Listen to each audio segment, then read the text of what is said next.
Ladies and gentlemen, all 11 Bitcoin ETF applications have been approved. We will be looking into the market's reaction to that approval, and we'll also be looking into, more importantly, what will happen next. Will we see a continued pump, or will we see a rejection and a correction? I personally think we'll be seeing a significant pre-halving correction, and I'm going to be giving you the undeniable evidence from that from a charting perspective, and also where I think that correction could take us. This is a big video because we're discussing the next macro move on Bitcoin. Ladies and gentlemen, let's get into it.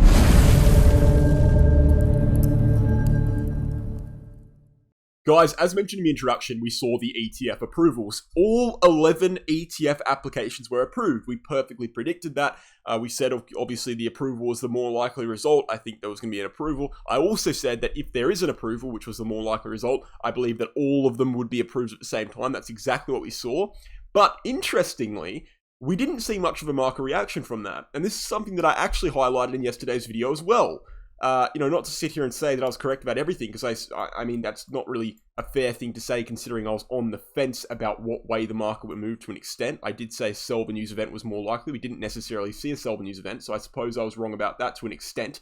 But I did say that I'm not convinced that this move will be as big as people think it will be, because we've seen two fake approvals in the past, okay? We saw a fake approval here on October 16th. We saw a fake approval here just yesterday, the day before this decision, and people were sick of it. They didn't know who they could trust. If you remember correctly, after October 16th, we saw the SEC post on Twitter. They said, guys, everyone should only trust the SEC for information on the spot ETFs. Stop trusting alternative sources. And this time, before the second fake out, it was the SEC themselves who posted that the ETF was approved. And of course, that ended up being illegitimate. That ended up being a hack, allegedly. And so people at this point didn't know who to trust. And so I think what actually happened was, as we speculated yesterday, people didn't know who they could trust, and since they didn't know who they could trust anymore, they got scammed two separate times. They were kind of sick of it, they were over it, they'd rather just wait for confirmation, rather just wait for actual sources, and for that reason, we didn't see any real significant move. I mean, look,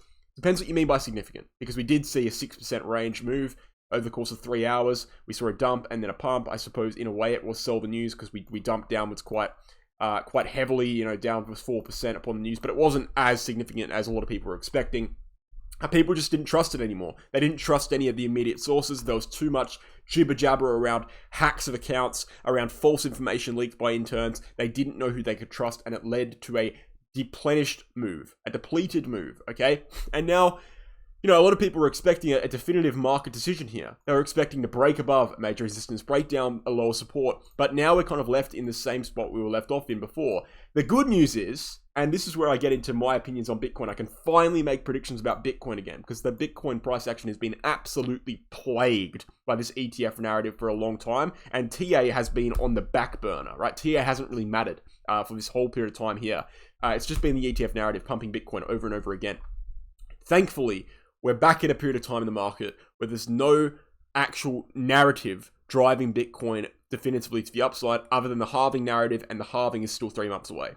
Okay? So we've got space here for TA to work. Thank the Lord. Right? So what do I think is going to happen on Bitcoin? I'm going to run you through that in this video. I think the Bitcoin, and I think most people with any sort of brain and any sort of knowledge for TA whatsoever would objectively believe that a correction is more likely here for Bitcoin. Okay, I believe we will be starting the pre-halving correction here, if not here, very shortly. Okay, so let's get into that. I've got a fresh chart here today. I'm going to be analyzing this chart. I'm going to be drawing in the lines on this chart fresh so you can see my methodology behind it, exactly what I'm believing, but I've also got many other charts to look into today, so let's start getting into it. I'm going to keep it short. There's no need to make it long. It's quite simplistic. The TA is very one-sided at this point. The TA is one-sided towards the bears, okay? The charts are bearish right now. That's the reality. How do I come to that conclusion? Okay, there's various ways in which I come to that conclusion. I'm going to look into the first way, which is more of a reasoning way rather than a TA way, and then we'll get into the reasoning. All right, we'll get into the TA, I should say. So 2 weeks ago, I posted on my YouTube community page.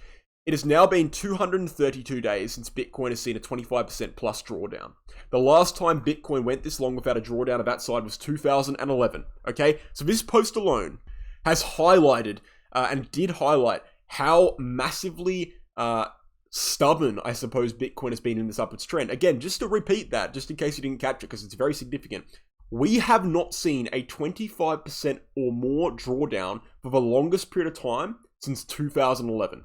Okay, 12 years ago, when Bitcoin was an infant, when Bitcoin was pre its first halving, when Bitcoin was literally used for drug deals exclusively, when Satoshi was still around. Okay, that's the last time we've seen Bitcoin go this long without 25% drawdown, when Satoshi was around. Okay, so we have to be logical to an extent here.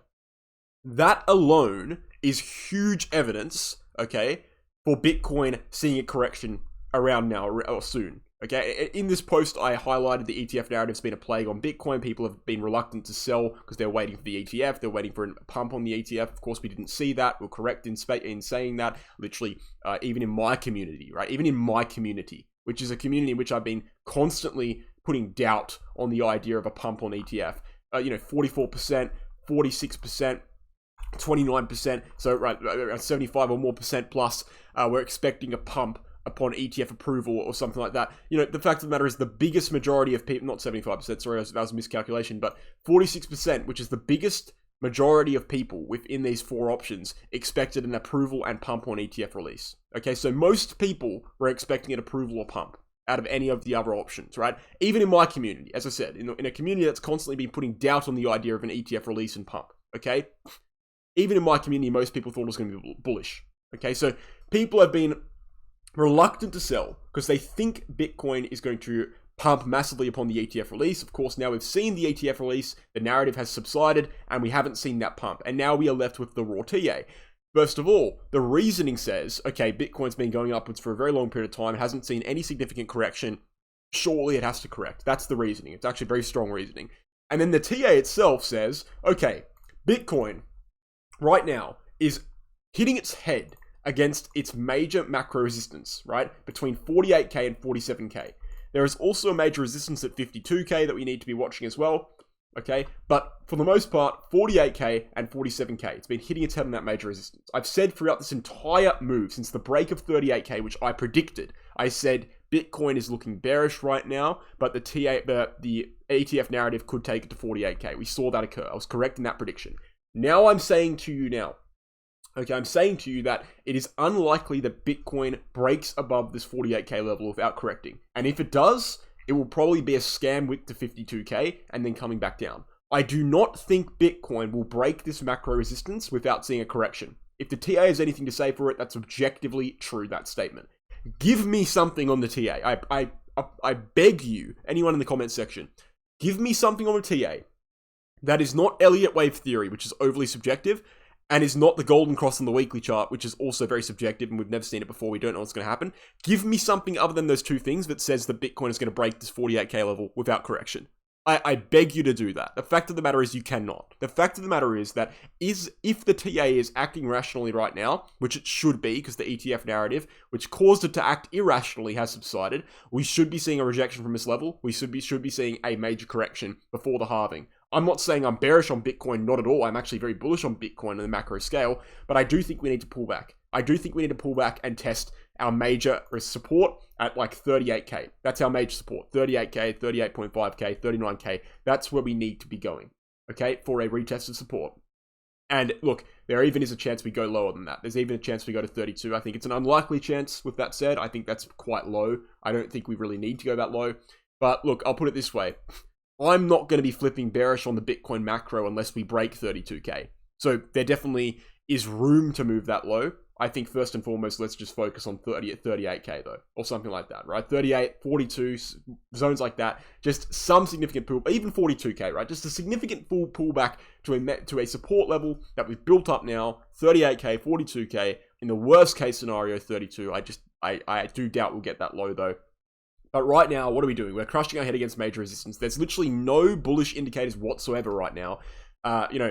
Divergence on the RSI, volumes descending in this upwards trend. Even with the ETF spike, we have volume descending in this upwards trend, right? The ETF spike led to an equal high on volume that we saw on October 16th. But for the most part, it's been descending, right? The fact of the matter is, who's here to buy now, right? Who's buying now? And you might say, oh, the institutions from the ETF approval are buying. Okay, let's be honest here. If you're the same person who thinks the market is manipulated by institutions in Wales, and you're claiming the institutions in Wales have not bought yet and they're going to buy today for some reason, that just understand that's an illogical statement. Also understand that There's no reason why an institution would buy through the ETF of their competitor. Why would they not just buy by themselves on spot? Why would they not just create their own ETF? Right, they're being approved now. Why would they buy through the ETF of their competitors? That makes absolutely no sense. I feel like a lot of these arguments just make no sense. And on top of that, the amount of money that's actually going to be bought, allegedly, by these ETFs, by these hedge funds, is not actually that big, you know, in comparison to what people think. 50 billion to 100 billion. It's not really that much.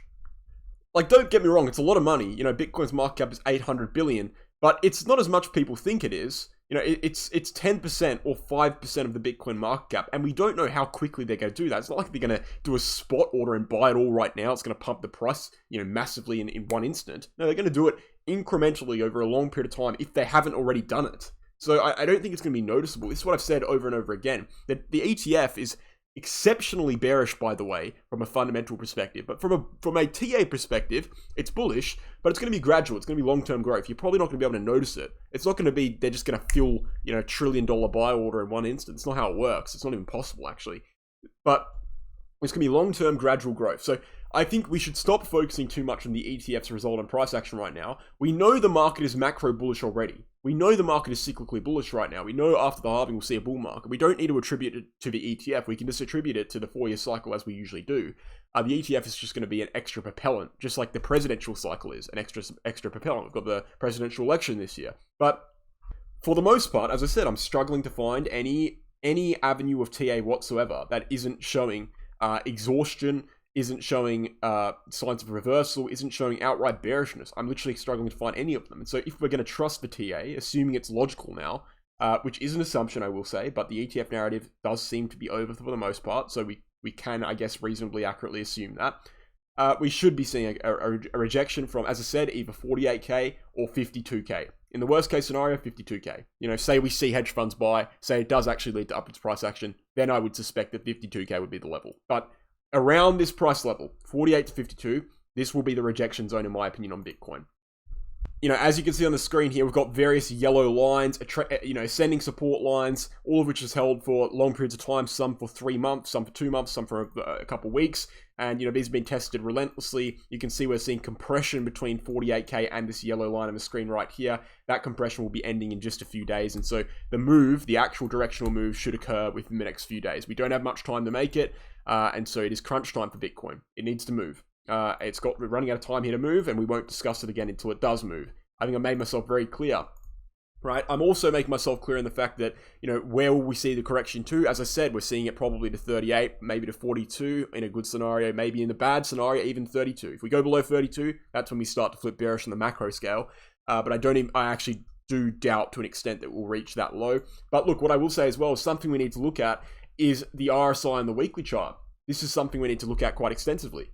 You know, the RSI on the weekly chart's been a very big thing for Bitcoin. And when we're talking about where this correction could go, we need to discuss more than just price levels based on horizontal support. We also need to discuss the RSI on the weekly chart, because every single major correction at this part in the cycle, you know, we've seen in 2012, 2016, 2019, and this time, specifically in 2016, 2019, it's been riding on an ascending support line in the RSI. The correction has taken us down to that support line, then broken below it. So our actual take profit, you know, for a correction would be take profit for a short position, or perhaps, you know, thinking the bottom might potentially be in, would be a test of this RSI support. And once we break down below it, we'd know the correction is limited in time. We're going to see a reversal soon. We'd start buying at that point.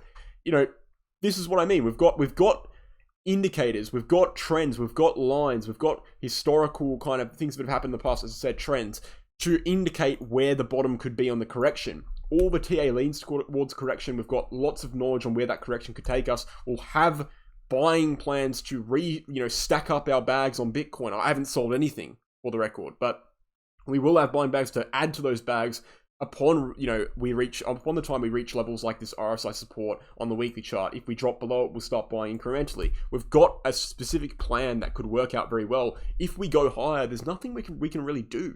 We don't, because look, and I'm stuttering a bit now because I'm freestyling here, but if we go higher on Bitcoin, which is extremely unlikely, the TA doesn't suggest it at all. I don't know what would cause it really. It would just be ridiculous, to be frank. It would be ridiculous if we went above 52k.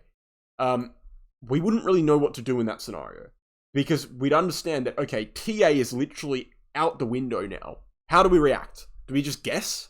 But if we go downwards, we know exactly what to do. We have the exact support levels, we have the exact targets, we know exactly what to do. So that's another thing as well.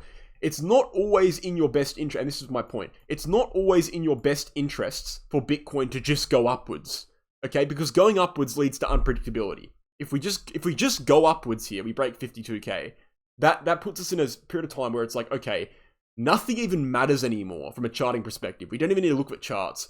How do we know when to take profits?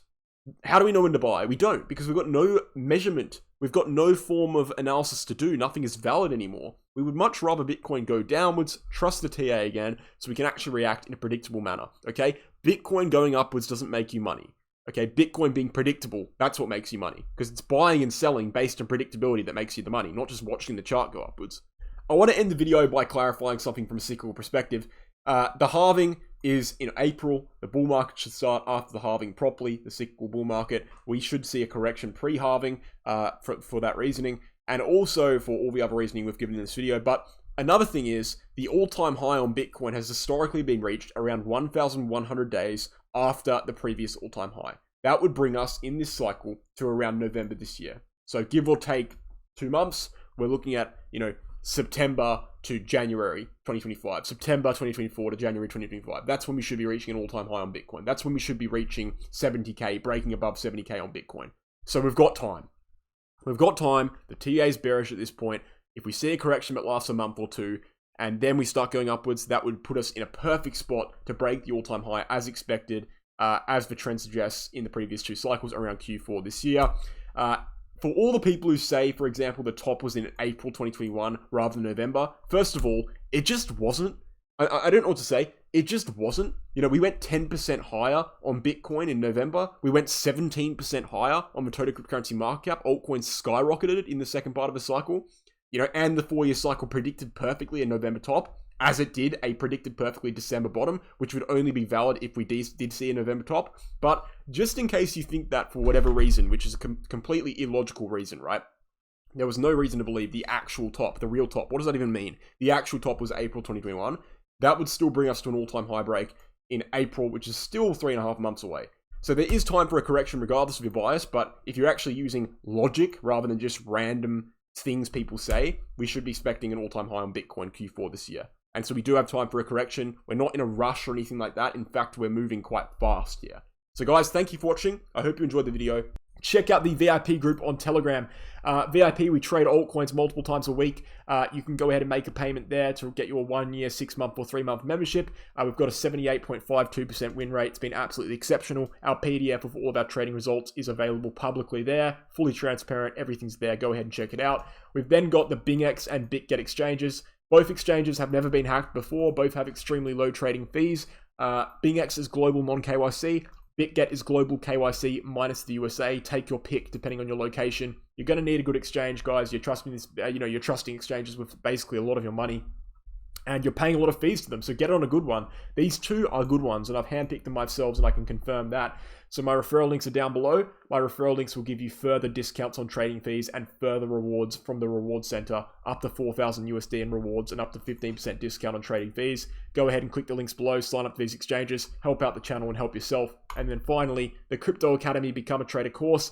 This course will teach you everything you need to know about trading, everything you need to know about how to become a trader, hence the title, and also fundamental analysis, right? Not only TA, but also fundamentals. What is Bitcoin? What is the financial market? What is market psychology? How can you use it in your favor? Things like this that are going to really help you out, that a lot of people and a lot of courses brush over, right? We cover all this stuff. It's literally everything you need. Check it out. The website's down below. The email address is there. Thank you for watching, guys. Hope you enjoyed. Good luck.